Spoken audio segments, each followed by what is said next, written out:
로마서 16장 1절에서 4절 말씀을 통해서 동역자라는 제목으로 하나님 말씀을 함께 나누겠습니다.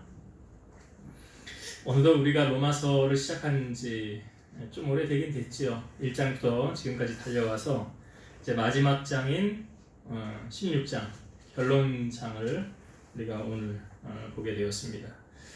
로마서는 크게 세 부분으로 우리가 나누어서 볼 수가 있는데요.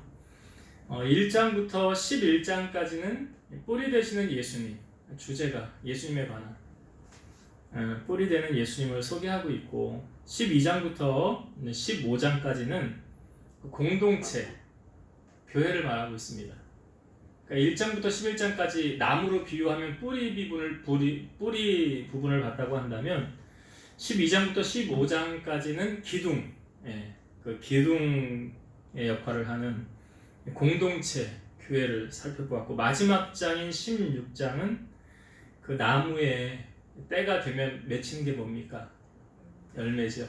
16장은 이제 열매. 그 열매를 무엇으로 보여주고 있습니까? 사람이에요. 사람을 열매로 보여주고 있습니다. 예수님께서 베드로가 물고기 잡으려고 했는데 한 마리도 못 잡았었을 때 가셔서 배 타시고 육지에서 조금 뛰기를 청하시고 말씀을 전하시죠. 마치시고 깊은 데 그물 내려라 합니다. 베드로가 우리가 밤새 수고해서 한 마리도 못 잡았는데요, 말씀에 의지해서 그물 내려보겠습니다. 행여나 혹시나 잡힐래나 모르겠어요. 하여튼 말씀에 순종하는 마음으로 그물을 내렸더니 너무나 많은 고기가 잡히게 됐죠. 2배 가득 채우게 되었더라. 그 모습을 본 베드로가 주님 앞에 엎드리죠. 이렇게 말하죠. 주여, 나는 죄인입니다. 나를 떠나소서. 여러분, 은혜가 충만하면 자기 자신을 보게 돼요. 은혜가 떨어지면 다른 사람을 보게 됩니다. 그리고 정죄를 다른 사람 탓을 해요. 너 때문에 안 되는 거야. 네가 열심히 안 해서 그러는 거야. 모든 원인의 잘못을 타인에게 돌립니다. 그러나 은혜가 충만하면요, 다 내가 잘못해서 그래. 나 때문에 그래. 베드로가 지금 은혜 받고 나서 그런 거예요. 주여, 나를 떠나소서, 나는 죄인입니다.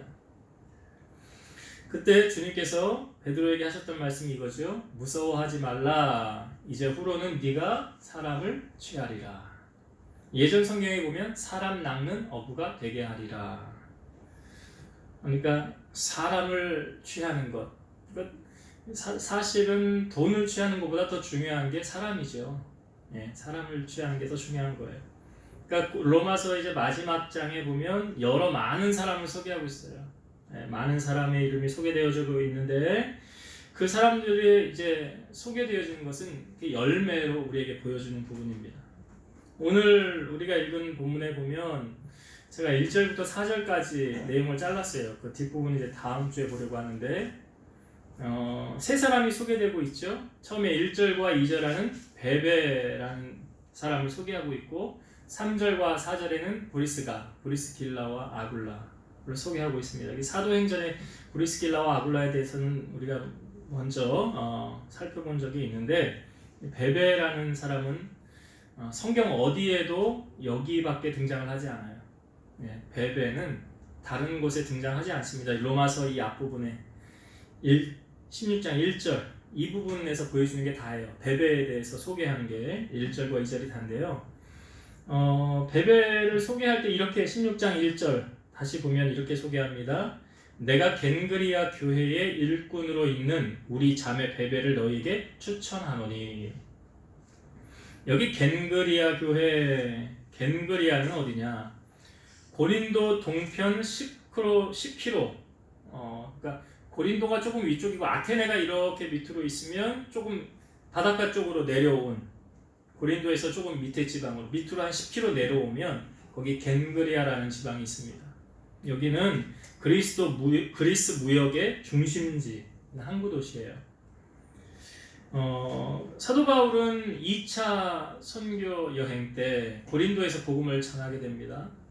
그리고 이 겐그리아 지방에서 배를 타고 이제 예루살렘으로 돌아갈 때, 2차 여행 전전주 돌아갈 때 이 겐그리아에서 배를 타고 에베소로 잠깐 갔다가 에베소 사람들이 당신 여기 더 머물러 주세요라고 말할 때 하나님의 뜻이거든 내가 다시 너희들에게 올 것이다. 그래서 3차 전도 여행이 시작되었을 때 사도 바울이 에베소에 가서 복음을 전해 거기 두란노 서원을 섬기고 만 2년이 넘게 그새 복음을 전한 것을 보여주고 있죠. 그래서 사도 바울이 아마 2차 전도 여행 기간에 겐그리아 지방을 들렸다는 것은 그곳에 사도 바울이 교회를 세우게 되었을 것이다. 오늘 16장 1절에 그래서 겐그레아 교회의 일꾼 이렇게 소개하는 거예요. 사도 바울이 이 로마서를 어디서 썼습니까? 고린도에서 썼잖아요. 고린도에서 로마서를 쓰고 이 로마서의 편지를 고린도 교회에 전달해 준 사람이 누구냐면 이 베베예요.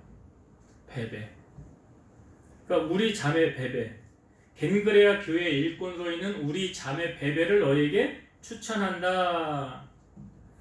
이 베베라는 이름의 뜻은 빛나는 또는 맑고 깨끗한 이런 뜻을 담고 있습니다. 그러니까 한번 생각을 해보세요, 여러분. 로마서를 이 편지를 전달하는 일은 중요한 일입니까? 중요하지 않은 일입니까? 중요한 일이죠. 만약 잘 전달되어지지 않았다고 한다면 이 로마서 우리가 오늘 못 볼 수도 있어요. 엄청 중요한 일이죠. 그 엄청 중요한 일에 남자도 아닌 베베는 여자잖아요. 자매잖아요. 형제가 아닌 자매를 시켰을까? 위험한 일이기도 하고 배를 타고 가야 되고 가까운 거리도 아닌데 이 여자 성도, 여자 집사죠. 이 자매, 왜 이 베베를 추천했을까? 뭔가 이유가 있지 않겠습니까? 자, 2절에 봅시다. 2절.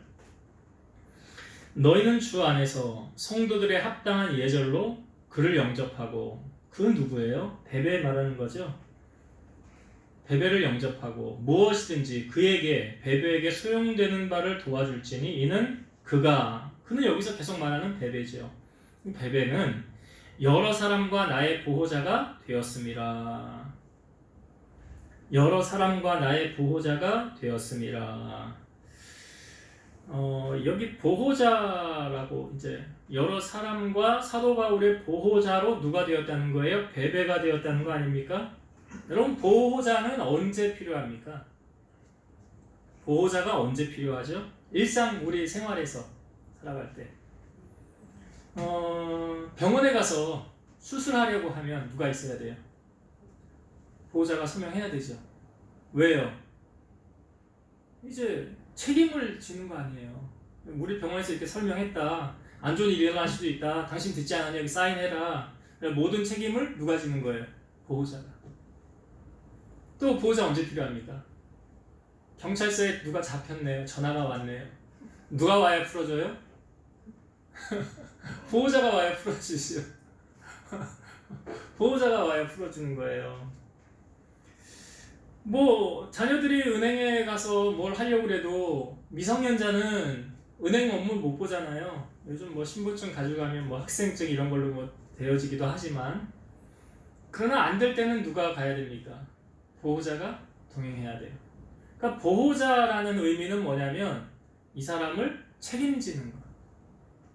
이 사람을 책임질 수 있는 사람. 그러면 여기서 말하는 이 베베가 어떤 역할을 했대요? 여러 사람과 사도 바울의 보호자가 되었더라.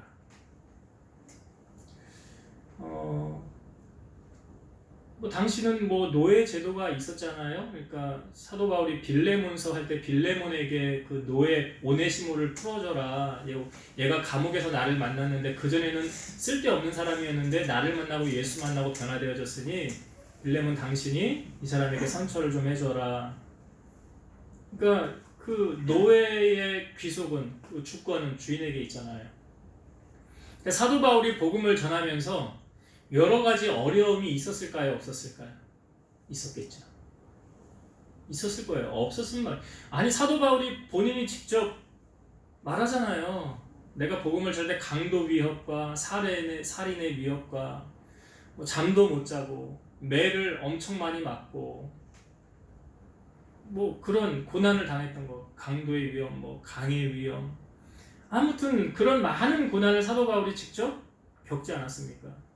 여기서도 이제 자세하게 우리에게 보여주고 있지는 않지만 사도 바울이 위기에 처했을 때 그 사람을 대변해 줄 수 있는 보호자의 역할을 할 수 있는 그런 역할을 누가 했다는 거예요?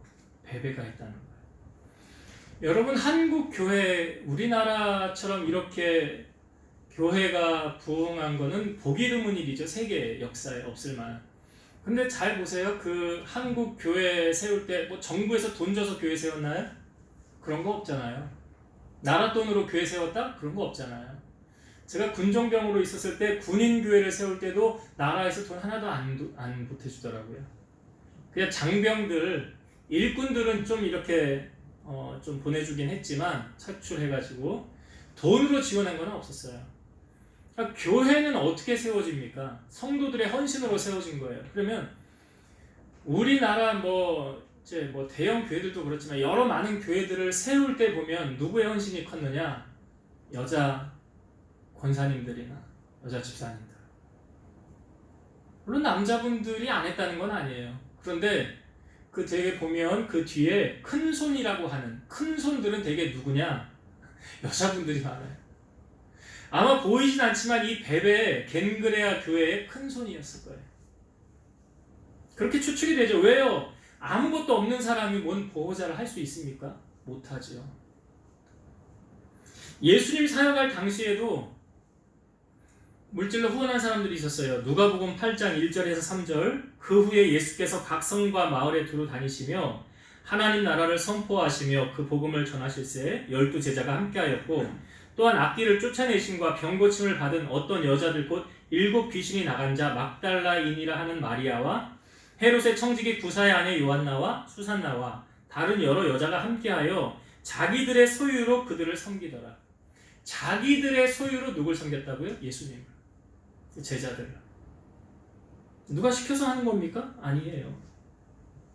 시켜서 한 거 아니에요. 억지로 한 거 아니에요. 우리가 저번 주에 말씀에도 우리가 영적인 은혜를 받았으면 뭘로 갚아요? 육적인 것으로 갚는 거라고 그러잖아요. 영적인 것 나눠 가졌으니 육적인 것으로 섬기는 게 마땅하다. 여기 겐그레아 교회 사도 바울이 아마 세웠을 때에 그 중추적인 역할을 했던 사람이 누굴까요? 베베 아닐까요? 베베. 그러니까 여기 베베가 그가 여러 사람과 나의 보호자가 되었다라는 표현을 하는 거예요. 아무나 보호자 될 수 없잖아요. 여러분, 이 사도 바울이 지금 이 베베를 어느 정도로 인정해 줍니까? 로마 교회 모든 성도들에게 이 베베가 가면 그를 잘 영접하고 그에게 소용되는 것 무엇이든지 그를 도와주어라. 그리고 예절을 갖추어서 여기 성도들의 합당한 예절로 그를 영접하고 그러잖아요. 대충 대하는 게 아니에요.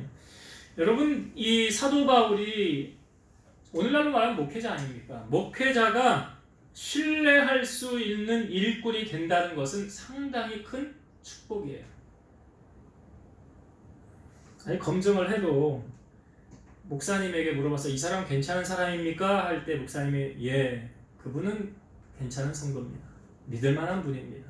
하면 오케이예요.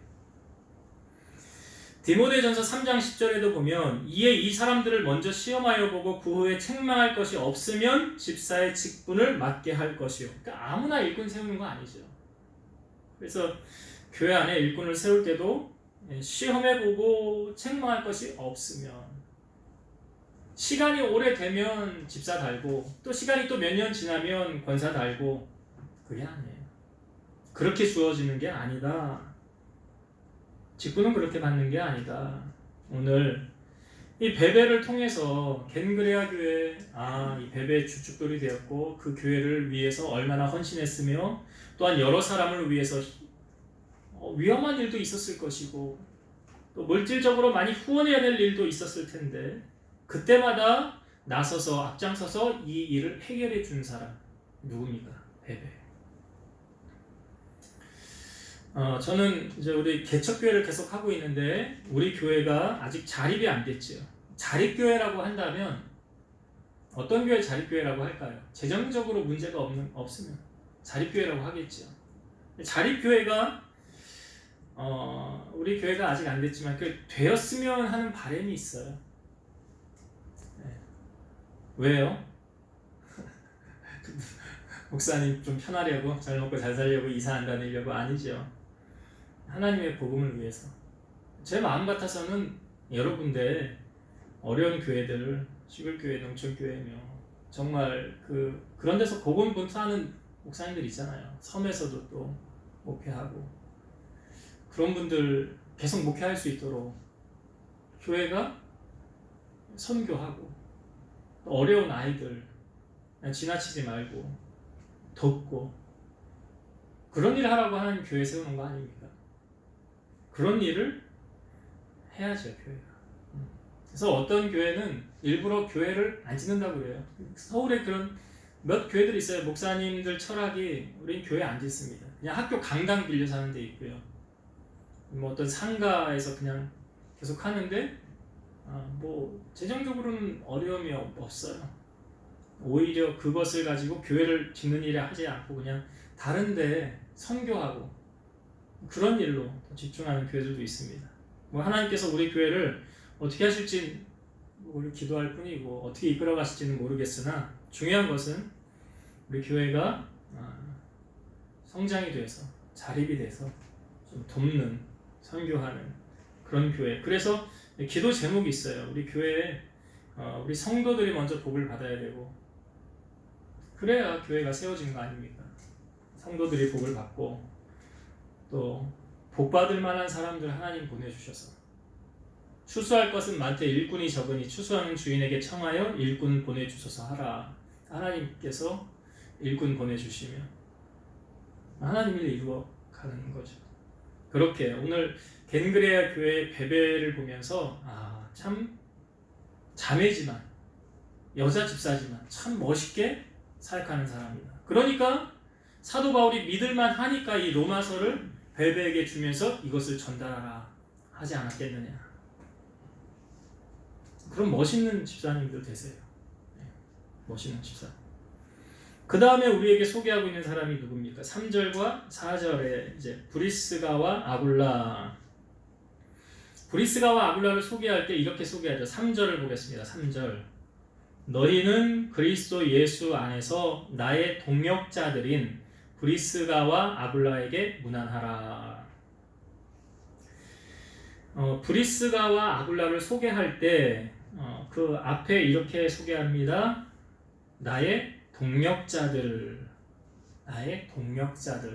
동역자라는 뜻이 뭐냐면 동일한 목적을 가지고 함께 일하는 사람. 성경에서 말하는 동역자의 의미는 이렇습니다. 하나님의 복음 사역을 감당하기 위해 함께 수고하며 일하는 사람. 하나님의 복음을 위해서 함께 수고하고 같이 협력해 주는 사람. 그러면 사도 바울이 이 브리스가와 아굴라를 언제 만나게 되죠? 그러니까 고린도에서 만났다고 그랬죠. 원래 이 브리스가와 아굴라는 어디서 살았냐면 로마에서 살았어요. 이 브리스가는 로마 귀족 출신입니다. 아굴라는 유대인이에요. 그러니까 로마 귀족 출신인 브리스길라가 유대인인 아굴라를 만나서 결혼을 한 거죠. 그래서 가정을 이룬 거죠. 근데 이들이 로마에 살고 있었는데 글라우디오 황제 때 크레스토스 소동, 우리가 사도행전 나눌 때 모든 유대인들이 여기서 나가라 추방해버렸어요. 유대인들하고 크리스천하고 자꾸 갈등을 일으키니까 모든 유대인들을 다 AD 49년에 추방령을 내리죠. 그래서 추방했어요. 그리고 났다가 나중에 네로가 정권을 잡은 후에 54년에 다시 들어올 수 있는 허락을 받아서 그때 다시 브리스가와 아굴라는 로마로 들어가게 되죠. 그러니까 사도 바울이 고린도에 머물다가 2차 전도 여행 기간에 복음을 전할 때 그때 고린도에서 이 브리스가와 아굴라 부부를 만나게 돼요. 그러니까 여러분 사람의 만남이 우연히 없다는 것이 만약에 추방령 내리지 않고 계속 로마에 있었다고 한다면 사도 바울을 못 만났을 수도 있어요. 그러니까 사람의 만남이 우연히 없는 거예요. 거기 고린도 로마 사람인데 이 브리스가는 근데 이 고린도라는 지역에서 사도 바울 복음 전하다가 그때 만나게 된 거 아닙니까? 그 만남 또한 하나님이 주관하신 것이고 이들은 생업이 같았어요. 천막 짓는 일. 생업이 같아서 함께 일하면서 같이 생활했어요. 브리스가와 아굴라는. 여러분 우리가 사람 떨어져 있으면 잘 모르는데요. 같이 겪어서 지내보면 이 사람 가까이서 보면 안 보이던 점들이 보입니다. 그게 뭐 장점이 될 수도 있고 단점이 될 수도 있어요. 예전에는 몰랐던 부분이 새롭게 보이기도 합니다. 그렇죠? 여러분 그래서 이런 말을 하는 거예요. 사람은 겪어봐야 한다는 거예요. 내가 직접 겪어봐야 그 사람이 좋은 사람인지 나쁜 사람인지 알 수 있는 거예요. 그전에는 잘 모르는 거예요. 근데 브리스가와 아굴라가 이제 같이 고린도에서 사도 바울하고 동력을 한 거예요. 같이 일하면서 같이 복음을 전하는 그런 일을 같이 했어요. 사도 바울이 나중에 에베소로 갈 때 브리스가와 아굴라도 같이 에베소로 가서 거기서 누굴 만나게 되냐면 아볼로라는 사람을 만나게 돼요. 아볼로가 이 지식은 뛰어났는데 아직 성령 체험을 못한 사람이라 누구에게 배우게 되냐면 브리스가와 아굴라가 데려다가 아볼로에게 예수 그리스도에 관한 소식을 정확하게 더 알려줍니다. 그렇게 복음을 같이 힘써왔던 부부가 누구냐면 이 브리스가와 아굴라예요. 사도 바울이 여러분 아무에게나 이 동역자라는 표현을 하지는 않죠. 아무에게나 동역자라고 안 해요. 교회도 아무나 다 이 사람 참 일꾼이야, 참 괜찮은 사람이야 다 그런 거 아니잖아요. 근데 왜 이 동역자라는 말을 앞에 덧붙였느냐? 자, 4절을 한번 보겠습니다. 4절. 그들은 브리스가와 아굴라는 내 목숨을 위하여 자기들의 목까지도 내놓았나니 나뿐 아니라 이방인의 모든 교회도 그들에게 감사하느니라. 브리스가와 아굴라는 사도 바울을 위해서 자기의 목까지도, 그러니까 생명까지도 내놓았다. 생명까지도 내놓았다. 그것을 사도 바울만 아는 게 아니에요. 이방인의 모든 교회도 다 그 사실을 안다라는 거잖아요, 지금. 그러니까 이방인의 모든 교회도 그들 브리스가와 아굴라에게 감사한다. 저는 이 부분을 보면서 부러우면 지는 건데 바울이 참 부러워졌어요.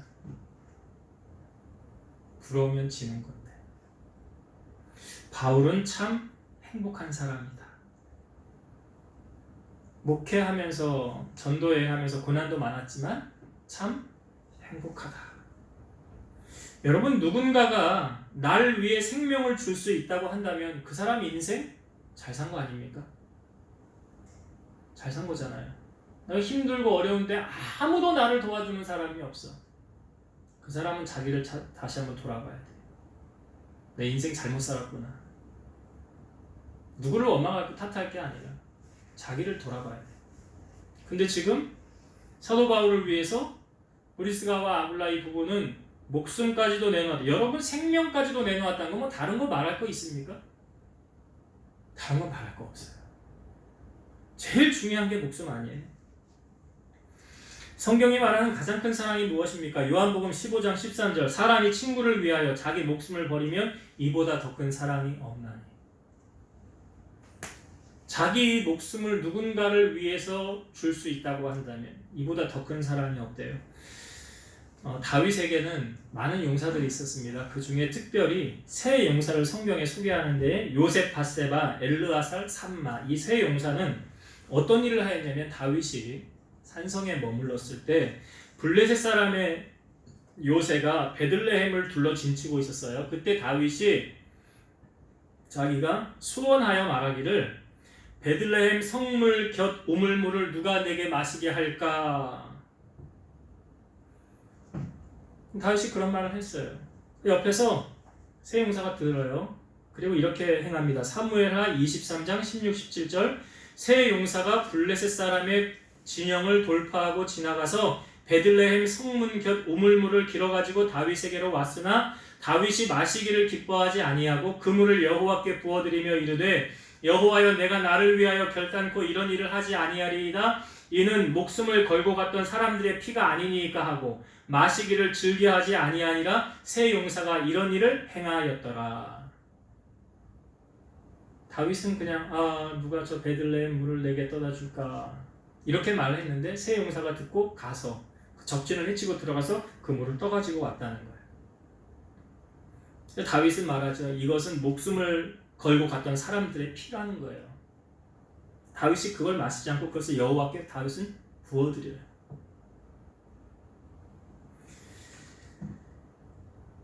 이 요나단이라는 사람이 있죠. 사울 왕의 아들. 블레셋과 전쟁 대치 상황 가운데 이스라엘이 불리한 상황으로 가고 있었어요. 그런데 그때 이 요나단이 자기의 무기를 든 소년에게 이런 말을 합니다. 우리가 할례 받지 않은 자들에게 건너가자. 여호와께서 일하실까 하노라. 여호와의 구원은 사람의 많고 적음에 달리지 아니하였느니라. 이게 무슨 말입니까? 우리 둘이 적진을 가서 쳐들어가자는 거예요. 물론 요나단이 믿음이 있었다는 거죠. 사람의 구원은 하나님의 손안에 달려있다는. 근데 그 말을 들은 부하의 반응은요. 우리 가면 죽어요. 죽으러 갑니까? 당신 제정신입니까? 난 이렇게 말할 줄 알았는데 이 부하가 이렇게 말했어요. 당신의 마음에 있는 대로 다 행하여 앞서가소서. 내가 당신과 마음을 같이하여 따르리이다. 내가 당신께 내 생명 맡기겠습니다. 이 말 아니에요, 이게. 여러분, 이것이 쉽지 않은 거예요. 누군가에게 내 생명을 맡길 수 있다는 거, 내가 누군가를 위해 대신 죽어줄 수 있다는 거 쉽지 않은 거예요. 그런데 그 일을 먼저 실행하신 분이 있어요. 요한복음 10장 15절. 아버지께서 나를 아시고 내가 아버지를 아는 것 같으니 나는 양을 위하여 목숨을 버리노라. 예수님은 친히 우리 어리석은 양들을 위해서, 그 죄를 씻어주기 위해서 주님이 목숨을 내어주셨죠. 우리 위해 죽어주신 거예요. 우리가 어떻게 사랑을 알았습니까? 요한일서 3장 16절. 그가 우리를 위하여 목숨을 버리셨으니. 누구예요? 예수님이죠. 예수님이 우리를 위하여 목숨을 버리셨으니 우리가 이로써 사랑을 알고 우리도 형제들을 위하여 목숨을 버리는 것이 마땅하니라. 여러분, 이 말씀에 순종할 수 있겠어요? 이 말씀에. 그런데 그 말씀에 순종한 사람들이 오늘 로마서 16장 오늘 우리에게 보여주고 있잖아요. 누구요? 브리스가와 아굴라. 브리스가와 아굴라. 신실한 사도 바울의 동역자. 여러분, 목회는요 혼자 하는 거 아니에요. 목사님 혼자 북치고 장구치고 다 하는 거 아니에요. 교회가 규모가 커지면 커질수록 더욱 그렇지만 작아도 목사님이 해야 될 일이 있고요. 성도들이 해야 될 일이 있어요. 그 목사님의 그 어깨를 덜어주는 것, 협력하는 것, 그게 동역자예요. 그 동역자. 지금 사도 바울의 동역자들, 브리스가와 아굴라. 이 4절에서 말하는 이걸로 뭐 소개 더 할 거 없잖아요. 목사님을 위해 내 생명 내어 던지리라. 이 지금 그 말이잖아요. 브리스가와 아굴라. 이런 성도들이 교회에 있다는 것은 행복한 교회, 행복한 목사님. 이렇게 우리들에게 오늘 브리스가와 아굴라의 그들의 모습, 동역자들인 그들의 모습 보여주고 있는데, 우리가 신앙생활할 때 어떻게 해야 되는가 본을 보여주고 있는 겁니다. 그래서 목회자와 성도와의 관계가 이런 끈끈한 사랑의 관계가 되어질 때 그 교회는 소망이 있고 비전이 있는, 꿈이 있는 거예요. 그런 교회가 되었으면 좋겠어요. 자, 이제 말씀을 정리하고 마치겠습니다. 오늘 이제 로마서 마지막 장의 결론 부분의 열매 부분인데요. 오늘 우리에게 보여주는 사람, 총 말하면 세 사람을 우리에게 보여줬어요. 베베라는 사람, 누구였습니까? 겐그레아 교회 집사, 일꾼. 네. 왜 이 베베를 추천했을까? 여러 사람과 사도 바울의 보호자가 되었다. 보호자라는 말, 이 사람이 가면 문제가 해결되는 거예요. 안 되던 문제도 이 사람이 가면 해결돼요. 보호자예요. 다른 사람을 위해 위협 무르쓰고 대신 감당하는 사람. 그런 사람이 누구였습니까? 베베. 겐그레아 교회의 신실한 주축독의 역할을 했던 사람이 베베. 이 베베가 뭐 가정 형편이 어떻더라 이거 나와 있지는 않지만 분명히 하나님이 많은 복을 주었을 거라 생각이 돼요. 그래야 보호자 역할을 할 수 있는 거니까. 그러한 베베를 보면서 나도, 여러분들도 기도하시고 하나님, 나도 우리 교회 여러 사람들을 위한 보호자 역할을 할 수 있는 그러한 재력도 주시고 능력도 주시고 권세도 주시고 하나님 나라를 위해서 이렇게 쓰임 받는 자 되게 해달라.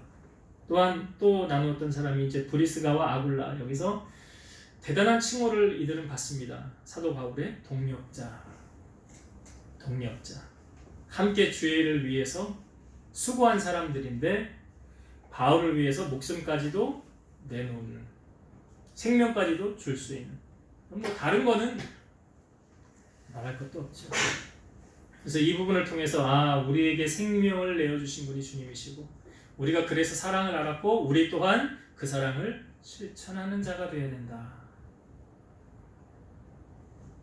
그러한 믿음의 일꾼들 되셔서 하나님 나라 세워가시고 주의 영광을 위해 살아가는 여러분 되시기를 주의 이름으로 축원드립니다. 기도하시겠습니다. 살아서 역사하신 하나님 감사합니다. 오늘 이제 로마서 16장 마지막 부분의 말씀 열매의 부분을 보면서 사도 바울이 로마서를 겐그레아 교회 집사인 베베를 통해서 로마서를 전달하게 했습니다. 그 이유는 그가 여러 사람과 사도 바울의 보호자가 되었다고 했습니다. 목회를 하면서 어려움도 있었을 것이고 해결하지 못한 문제, 여러 가지 위협 당했을 때 보호자처럼 든든하게 뒷배경이 되어줬던 사람이 바로 베베였습니다. 우리 사랑하는 성도들이 우리 함께 비전 교회에 이런 보호자 역할을 할 수 있는 그런 신실한 일꾼들이 많이 세워지게 하시고 주님의 영광을 드높이는 존귀하게 쓰임받는 자들이 될 수 있도록 은혜를 베풀어 주옵소서. 사도 바울이 복음을 전한 동역자로 소개한 브리스가와 아굴라는 바울을 위해서 목숨까지도 내놓을 수 있는 사람이었습니다. 목숨까지도 내놓는다는 모든 것을 다 바울을 위해 희생할 준비가 되어져 있는 사람이었습니다. 바울은 그를 높이 칭찬하였고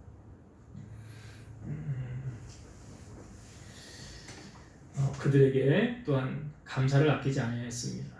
하나님, 우리 사랑하는 성도들이 이런 주님으로 인하여 맺어진 끈끈한 사랑의 관계가 되어지게 하시고 서로를 돌아보고 그리스도의 진실한 사랑을 실천할 수 있는, 그래서 주님 보시기에 참 아름다운 교회로 칭찬받는 우리 함께 비전 교회가 되고 우리 성도들이 다 되게 하여 주옵소서. 무더운 날씨 주님 잘 이겨나갈 수 있는 힘과 능력을 우리에게 허락하여 주시고 어려움 당하는 일이 없도록 우리 사랑하는 성도들 형통한 은혜를 함께하여 주옵소서. 이제는 우리를 모든 죄악 가운데서 구속하신 예수 그리스도의 은혜와 하나님의 사랑하심과 성령님의 내주 교통 인도 역사 충만케 하시니 사랑하는 성도들 머리 위에, 저들 가정 위에, 재단과 나라와 민족 위에 이제로부터 영원토록 함께 있을지어다. 아멘.